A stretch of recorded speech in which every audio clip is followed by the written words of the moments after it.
माध्यमिक शिक्षा को लेकर के सरकार की तरफ से कुछ बड़े निर्णय लिए गए हैं। हालांकि उस शिक्षा में भी कई सारे निर्णय लिए गए हैं और हमसे बातचीत करने के लिए खुद इस समय डिप्टी सीएम दिनेश शर्मा जी हैं, जिन्होंने कल भी वीडियो कॉन्फ्रेंसिंग की थी और आज भी इनकी वीडियो कॉन्फ्रेंसिंग चल रही है और आप देख रहे हैं कि पूरे अपने स्टाफ के साथ में यहाँ पर इसमें वीडियो कॉन्फ्रेंसिंग में ही थे। हम इनसे बातचीत करते हैं कि सर ने किस तरह के निर्णय। जहां तक कुछ शिक्षा का प्रश्न है, आज जो हमारी वीडियो कॉन्फ्रेंसिंग हुई है उसमें हमने निर्णय किया है कि जो परीक्षाएं चलें उन परीक्षाओं के साथ साथ इवैल्यूएशन का भी काम चले।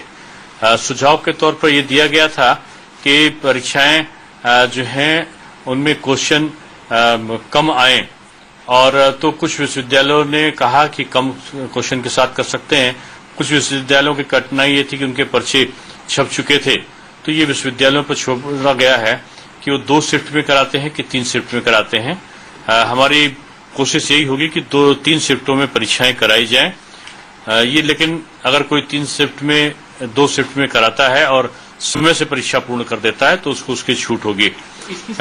जैसे ये परीक्षाएं सर मैनुअल होंगी या फिर सीधे ऑनलाइन माध्यम से रखेंगे या किस तरह से होगा सर? नहीं, परीक्षाओं के बारे में 3 मई को अगर लॉकडाउन हट जाता है तो लॉकडाउन हट जाने के बाद ही ये परीक्षाओं की बात हम कर रहे हैं। लॉकडाउन अगर हट जाता है तो 15 मई के आसपास, 15 मई के बाद ये परीक्षाएं कराने के लिए अधिकृत होंगे विश्वविद्यालय। कुछ विश्वविद्यालय चाहते हैं कि वो पहले भी कर सकते हैं, तो अगर लॉकडाउन हट जाता है और पहले वो करा सकते हैं तो वो पहले भी करा सकते हैं।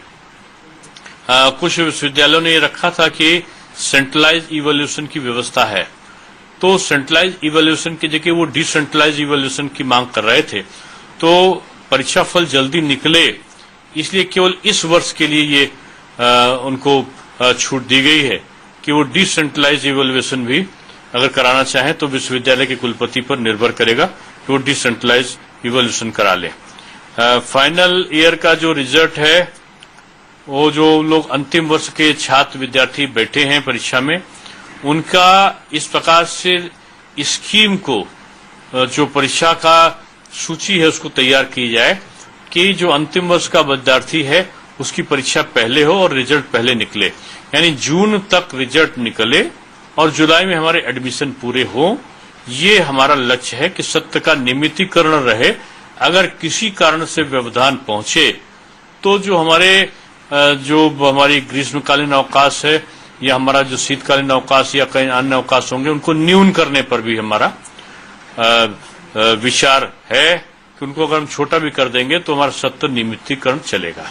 सर, माध्यमिक में भी क्या ग्रीष्मकालीन अवकाश को न्यून किया जाएगा, ऐसा कुछ? नहीं, माध्यमिक में तुम्हारी परीक्षाएं हो ही चुकी हैं, तो माध्यमिक में हमारी जो ग्रीष्मकालीन परीक्षाएं हो चुकी हैं, तो जो बच्चों का सत्र अभी हम शुरू कर रहे हैं ऑनलाइन को हमने शुरू ही कर दिया है, तो इसलिए अगर आवश्यकता पड़ी तो न्यून किया जा सकता है।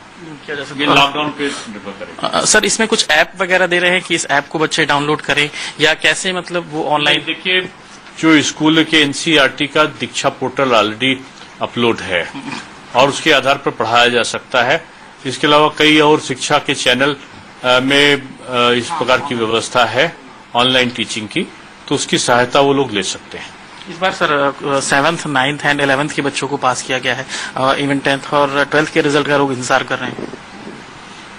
हम उनकी कॉपी को, अगर स्थितियां सामान्य रहती हैं 20 तारीख के बाद, तो कॉपी चेकिंग कराने पर हम विचार करेंगे। जल्दी रिजल्ट आए कॉपी चेक कराएंगे इंटर और हाई स्कूल की। माध्यमिक की क्लासेस सर ये मान के चलें कि लॉकडाउन के बाद शायद अगर सब कुछ ठीक ठाक, ऑनलाइन क्लासेस हमारी शुरू हो गई है। नहीं सर, मैनुअल क्लासेस लॉकडाउन के बाद क्या ऐसा कुछ लिया जा सकता है निर्णय की लॉकडाउन खत्म हो तो? आवश्यकता पड़ेगी तो हम कर सकते हैं। जी बिल्कुल। तो ये थे डिप्टी सीएम साहब दिनेश शर्मा जी। जाहिर सी बात है कि उच्च शिक्षा को लेकर के जिस तरह के निर्णय हैं कि उच्च शिक्षा के जो भी एग्जाम्स हैं वो अगर लॉकडाउन खत्म होता है तो जाहिर है कि उसके बाद कुछ तारीखें आ सकती हैं, और वहीं माध्यमिक शिक्षा के लिए ऑनलाइन पढ़ाई इसमें शुरू हो चुकी है, जो कि इसमें अनवरत चल रही है। हालांकि ग्रीष्मकालीन अवकाश को भी लेकर के सूक्ष्म करने को लेकर के भी निर्णय